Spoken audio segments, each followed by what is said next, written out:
강원도는 어떻게 돼?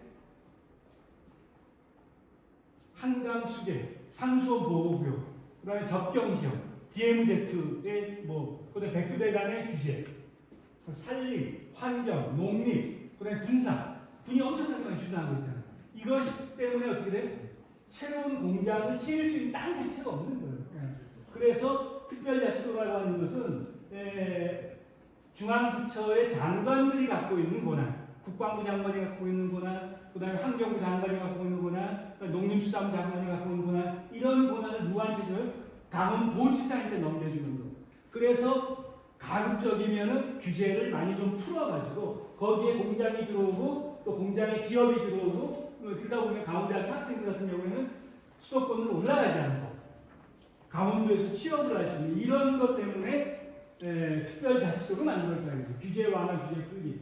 자, 그래서 그다음에 이제 두 번째가 뭐냐면은 지금 제가 얘기한 중앙부처 장관이 갖고 있는 권한을 갖다가 특례라는 분야에 도지사에게 많이 이관을 갖다 해줘. 근데 저희가 처음에 법을 만들 때 84개의 조항을 갖다가 이제 만들어놨는데 지금 점점 이제 더 넓혀져요.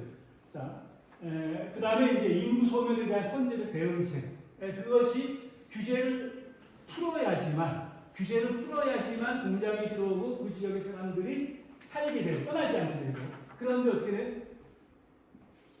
그 지역에 사람이 살지 않으면 살아도 아기를 잘 안 낳는데 살지 않으면 더 사람들이 인구가 늘어나지 않는다라고 합니다.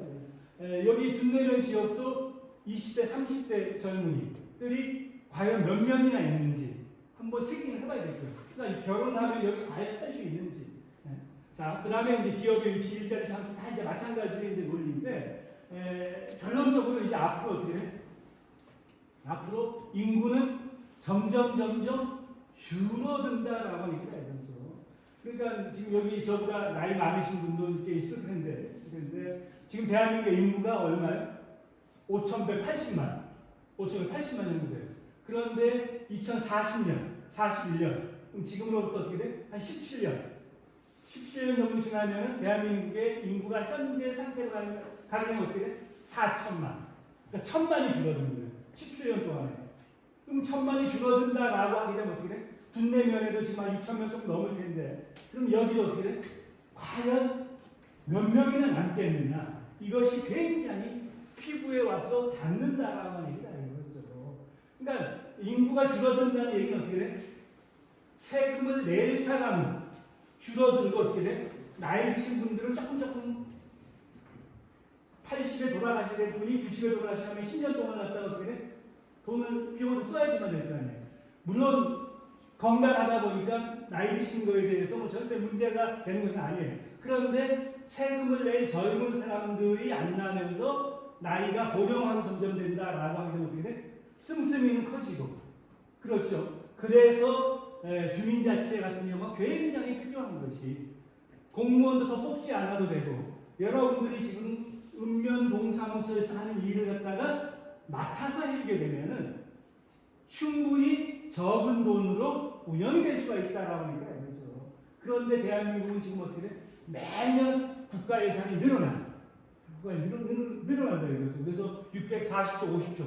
지금은 늘어나도 어떻게 돼? 인구가 한 5천만 정도 되고 대한민국의 기업이 외국 가가지고 삼성이나 현대나 포스코나 물건을 달러를 갖고 들어오기 때문에 어떻게 돼? 저희들이 버틸 수가 있다 이거죠. 그런데 언제까지나 대기업이 외국의 물건을 잘 팔아낼 수가 있겠느냐? 아니다라는 얘기가 아니죠. 그러면 어떻게 돼? 대한민국은 굉장히 앞으로 어려워진다라는 얘기예요. 그러니까 어려워지는 것을 막기 위해서 어떻게 돼? 가급적이면은 개개인의 능력, 지역에서 능력이 사장된 사람들의 능력을 끄잡아내는 것. 이런 것을 이제 주민자치라는 얘기가 지방자치다 이거죠. 자, 특별자치에 관해서는 자, 강원도가 특별자치도가 됐어요. 그러니까 왜 먼저 특별자가 붙인 지역이 있다 이거죠. 서울특별시 같은 경우는 대한민국의 수도, 정부 수립 이래 벌써 대한민국 수도이기 때문에 특별한 지위를 갖고 있습니다. 그래서 서울특별시장은 어떻게 돼? 장관과 대통령이 매주에 한 번씩 하는 국무회의에 어떻게 돼? 참석할 수 있는 위치를 부여했어요. 그러니까 그 정도로 서울특별시장은 어떻게 돼? 굉장히 스페셜하다, 특별하다 이거죠. 나머지 광역시장은 참석할 수가 없어요. 자, 그 다음에 이제 또 어디가 됐는데 2006년 7월 1일 날에 제주특별자치도가 만들어졌어요.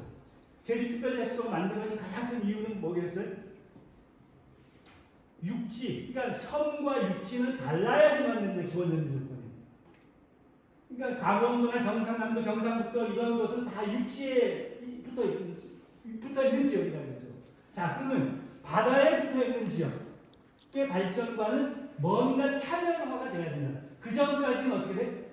한 목소리로, 한 묶음으로 제주도, 그 다음에 강원도, 경상북도, 경상남도는 다 한꺼번에 국가에서 발전 전략을 세워버렸어요.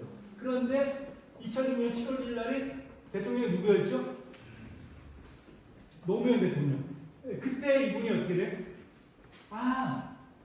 뭔가 제주도는 기존의 육지와는 다른 어떤 발전 전략을 택해야만 된다라고 해서 처음에 제주특별자치도 만들 때 많은 사람이 반대했어요. 아니 제주도도 대한민국인데 제주도를 갖다 짧게 발전 전략을 세우게 되면 어떻게 하냐. 네? 근데 이것이 기본 전제 조건이 뭐냐면은 주민자치도 그렇고 지방자치라고 하는 그 틀 속에서 지방자치라고 하는 것은 주민자치의 아버지 할아버지예요. 그러니까 우리도 자기의 조상을 따라 올라가게 돼. 대한민국의 가장 조상이 어떻게 돼? 단군이잖아요. 그죠? 네, 단군까지 뭐 끝까지 올라가다 보면은 그러니까 자기 집안에도 김씨, 최씨, 이씨도 올라가다 보면은 시조 할아버지가 있다고. 그런데 이런 주민자치라든가 이런 지방자치도 뿌리를 찾아서 올라가다 보면 할아버지, 할머니가 나온다 이거죠. 네? 그래서 지방자치라고 하는 것은 자기 그 지역이 갖고 있는 특성, 그 지역이 인구가 많으면 많은 대로, 적으면 적은 대로 당당하게 살아갈 수 있는 권리를 주장하는 거예요. 내같이 머리 없는 사람도 당당하고 머리숱이 많은 사람도 자신감 있게 살아가는 것. 이것이 지방자치인데 전 세계 유엔에 가입된 국가가 193개국인데 193개국 중에서 민주주의를 한다라는 나라치고는 지방자치, 주민자치를 안 하는 나라가 없어요. 근데 우리나라 같은 경우는 민주주의를 한다라고 해놓고 지방자치는 어떻게 돼? 형식적인 관점에서 할 수밖에 없는 거. 왜 그러냐면은 행성군의 군수를 뽑는 거하고 원주시의 시장을 뽑는 거가 달라야지만 된다 이거죠. 원주시의 시장은 지역 주민들이 투표로 뽑고, 그 다음에 행성군의 그 군수는 투표로 뽑기보다 우리 돈이 많이 들어가니까 우리 돈 많이 낼 수 없어. 그러니까 군의 의장이 경질을 해요. 아니면은 행성군의 군수는 주민 직선을 뽑고 원주는 의회 의장이 간선을 해버리는 거예요. 그러니까 제가 얘기한 것이 다 다양해야지만 된다는 거죠. 여러 인간의 생각도 다 다르다라는 같게 놓으면 안 된다라는 거예요. 10명 중에 9명은 우양우하는데 한 사람은 좌양자로 왼쪽으로 보는 사람도 있어야지만 된다라는 거예요. 그러니까 인간이 지금까지 살아남은 것이 그렇게 다양한 장점을 갖고 그 장점을 활용했기 때문에 인간이 어떻게 돼? 과거에서부터 지금까지 처음에는 침팬지, 고릴라, 원숭이 정도였었는데 어느 날 갑자기 인간의 뇌가 커져버리고 점핑이 돼버리고 그 대신 인간은 어떻게 해요? 남을 속이기도 하고 남의 뒤통수를 치기도 하고 또 악한 사람도 엄청나게 많다. 그러니까 이런 과정에서 인간이 지금까지 살아온 것과 똑같이 지방자치나 이런 것도 다 마찬가지다. 그러니까 내가 사는 것, 내가 사는 지역, 내가 사는 요것이 당당하게 살아갈 수 있는 그런 것을 만들어준 것이 지방자치고 주민자치인데 대한민국의 시장 군수, 도지사는 다 누가 뽑아요? 주민들 직선에 의해서 뽑아버리는 거예요. 근데 어떤 지역은 주민 직선에 뽑는 것이 맞다, 좋다라고 합의가 되는 게 있었는데 그 합의 하나도 없이 그냥 중앙정부에서 다 뽑자라고 해서 지금까지 뽑아온 것이거든요. 근데 이제는 지방자치가 성숙이 되려면 어떻게 돼요? 달라져요. 제주도 같은 경우 기초의회가 없어요. 행성군 의회같이 기초의회가 없고 제주도 광역의회만 있는 거예요. 과거에는 서귀포시, 제주시가 기초의회가 있었었어요. 그러니까 제주특별자치도로 가면서 그거 할 필요 없다. 네, 돈 많이 들어간다. 물론 뭐 여기 기초의회 의원 나오시는 분들이 없는 건 뭐 그분들 제가 폄하하는 건 아닌데 어느 것이 비용이 적게 들어가면서 지역 주민들에게 많은 혜택이 돌아가는 제도가 뭐냐 이런 것을 고민과 토론을 통해서 만들어지는 거예요. 그래서 처음에 노무현 대통령 저거 만들 때 엄청나게 많은 사람 반대를 했어요. 근데 어떻게 돼? 처음에 2002년도에 이것을 만들 때, 제2특별자치도 만들 때 제주도 인구가 55만 명, 56만 명 정도 됐습니다. 그런데 지금 어떻게 돼? 6, 7년 정도 지났는데 어떻게 돼요? 인구가 65, 6만, 한 7, 8만, 8만 늘었어요. 그러니까 인구가 늘었다라고 하는 것이 제주도민들이 삶의 질이 높았다, 행복지수가 높았다라는 얘기는 아니다. 근데 반대로 생각을 해보게 되면 인구가 늘었다라고 하는 얘기는 어떻게 그 지역에서 의식주 문제를 해결할 수 있는 뭔가 길이 있었으니까 인구가 늘어나는 거지. 그런 길이 없으면 어떻게 있는 사람도 다 떠나버리잖아요. 내가 고향에서 죽나 도시에 나가 죽나 에이 나가보자. 그래서 다 튀어나가는 그런 것도 일단 그래서 이제 토착민들 같은 경우에는 인구가 늘어나다 보니까 용수 문제, 물 문제, 그다음에 교통의 체증의 문제. 과거에는 내가 10분에 갔는데 지금은 한 5분이 더 걸려. 이런 식의 화도 나는 사람도 없지 않아 있다라는 얘기다. 그러니까 우리보다 먼저 하는 것이 제주특별자치도. 그 다음에 어떻게 돼요? 2012년에 세종특별자치시. 이것이 뭐예요? 중앙부처에서 지금 어디죠? 국방부, 외교부, 법무부, 과천행 요거 정도만 빼놓고는 어떻게 돼? 모든 부처가 수도권의 인구가 하도 느니까 서울을 옮기자라고 했는데 그것이 헌법재판소에서 위헌 판결이 났다 이거죠. 그러다 보니까 어떻게 수도는 옮기지 못하고 중앙부처 장관들을 부처의 사람들을 세종특별시로 옮기자. 그래서 저기는 인구 50만. 근데 지금은 30만 이제 좀 됐을 거예요. 그러다 보니까 몇 개 부처가 남기고 다 중앙부처가 장관들이어서 근무한 지역이다 보니까 저기는 어떻게 인구가 적음에도 불구하고 뭘 지위를 구했어요? 세종특별자치시. 그러니까 강원도 같이 광역시도 같은 권한을 특별시 줘버린 거예요. 그 다음에 이제 강원도가 어떻게 돼? 네 번째로 특별자치도가 이제 강원특별자치도 말해주면서. 근데 지금 어떻게 해? 2024년 1월 6일 날 어디가 또 특별자치도가 됐다? 전북. 전라북도가 특별자치도로 만들었어요. 자, 그러다 보니까 지금 경기도가 인구가 얼마 되죠? 1,200만 정도 돼요. 그러니까 한강을 중심으로 북쪽에 포천, 의정 같은 파주는 조금 GRDP가 낮고 수원, 분당 이런 쪽은 좀 높아요. 그러다 보니까 경기 북부가 350만이 되는데 경기 북부 특별자치도를 만들자라고 하는 것이 지금 현 김동연 도지사의 생각이에요. 그러다 보니까 김포 같은 경우에는 서울로 편입을 하자 이런 식으로 지금 막 하잖아요. 그러니까 강원도가 특별자치도가 되니까 전북이 돼버리고 그 다음에 경기 북부가 돼버리고 뭔가 한테 특별하게잖아요. 그 다음에 지금 또 특별자치도를 만들려고 한 지역이 또 어디냐면 바다가 없는 지역이에요. 충청북도. 그러니까 바다가 없기 때문에 우리는 특별한 대우를 해달라고 하는 바다가 존재하지 않기 때문에. 그러다 보니까 얘기가 어떻게 돼? 강원도가 특별자치도, 특별이라고 하는 것이 희소성이 있어야 되는데 어떻게 돼? 검둥이 인도에 자꾸 특별자 붙은 지역이 늘어나면 늘어날수록 어떻게 돼? 특별이라고 하는 이름을 붙이기가 굉장히 어려워진 거예요. 그러니까 그렇게 되면 이제는 어떻게 돼? 전국이 전부 다 경상북도 특별자치도, 경상남도 특별자치도, 뭔가 특별을 다 가버려요. 특별을 다 가버리면 어떻게 돼요? 굉장히. 그러니까 처음에 제주도가 특별자치도를 만들 때 우리는 84개 조문을 가지고 시작을 했지만은 제주도는 우리보다 3배, 거의 한 240개 정도를 갖고 시작을 해버렸어요. 그러니까 우리는 어떻게 돼? 많은 것을 갖다 중앙부처로부터 뺏어오지는 못했던 거예요.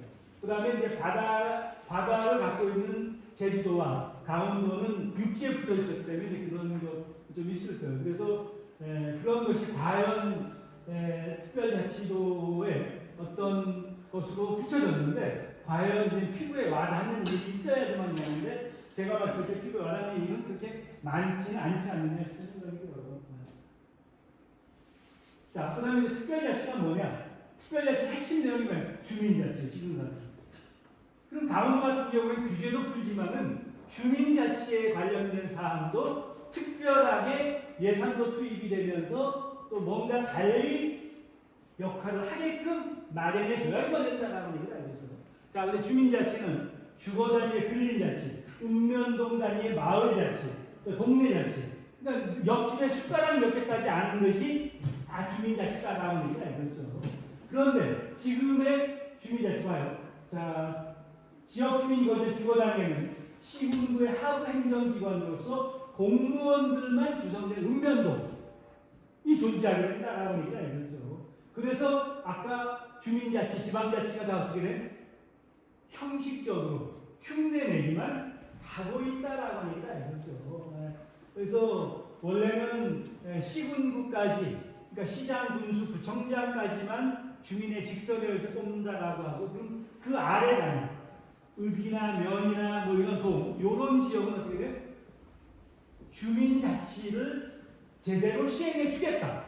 그런 전제 조건 하에서 시장, 군수, 구청장까지만 선거를 하게끔 만들고 있어요.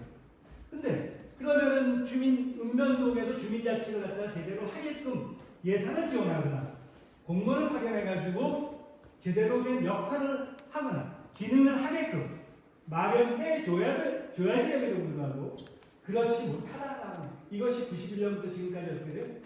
거의 뭐 30년 넘게 지금 형식적인 자치만을 갖다가 하고 있다라고 얘기가 이거죠. 그래서 특별자치, 강원특별자치가 특별자치라고 하는 주민자치임에도 불구하고 역할을 갖다가 도지사도 그렇고 하나도 안 한다라고 얘기가 이거죠. 이것이 굉장히 안타깝다라는 거죠. 그러니까 세금을 내는 사람은 점점 줄어들고 쓰는 사람은 조금 많아지게 되면 어떻게 나중에 대한민국 어떻게 이대로 가다 보면 어떻게 거덜날 수밖에 없는 이런 거다. 그래서 여러분 어떻게 세금을 많이 들어가는 곳을 줄이는 수밖에 없어요.